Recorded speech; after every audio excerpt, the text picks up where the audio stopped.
Joining us in the studio is Professor Volker Gollnick, and he's an expert on air transportation systems, which means he's able to develop airplanes and also operate them.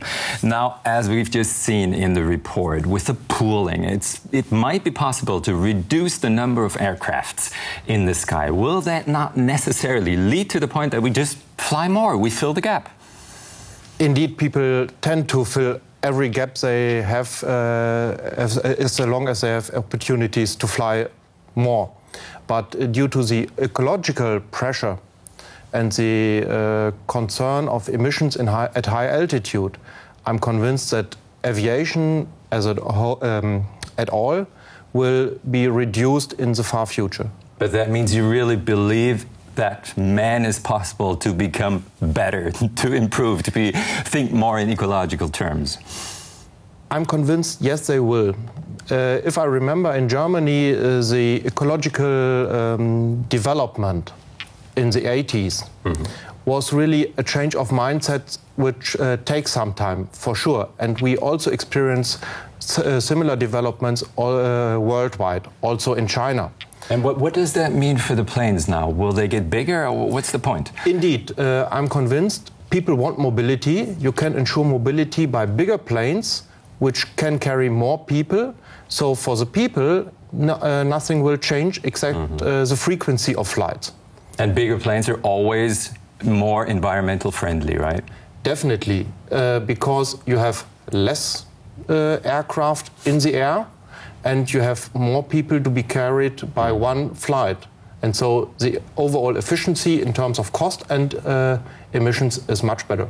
On the other hand, for us passengers, it might become more complicated, because then you always fly to the big hubs, you have to have big airports and so on, and then you move on, right? Indeed, and this is, from my point of view, the big challenge for future aeronautical research, to make this transportation processes from door to door much more fluent or seamless, so that the people have a real experience of flight, that they feel flying is attractive. It's really not an adventure and not a big disturbance, and makes me some kind of angry about delays or things like that. But the challenge is experience of flight, flying less, but at higher quality. Organize mobility and just a lot better. Do you have any other ideas on how to change planes and how to improve them in order to become more environmental friendly? Bigger planes is one point. Another idea is indeed to perform formation flight, like we know it from the birds. Because then we can use a drag improvement. And the technical challenge is indeed that big airplanes have to fly very close together in less distances. We talk about 200 meters of distance. And this is a big challenge for automation and sensor technologies, but also for piloting. I believe so. I mean, having a plane of like 200 meters and then you have a distance of 200 meters, that sounds pretty risky to me. Would you want to fly in one of those planes? No, I cannot believe that aircraft will have a length of 200 meters. Okay. But let's talk about up to 100 meters.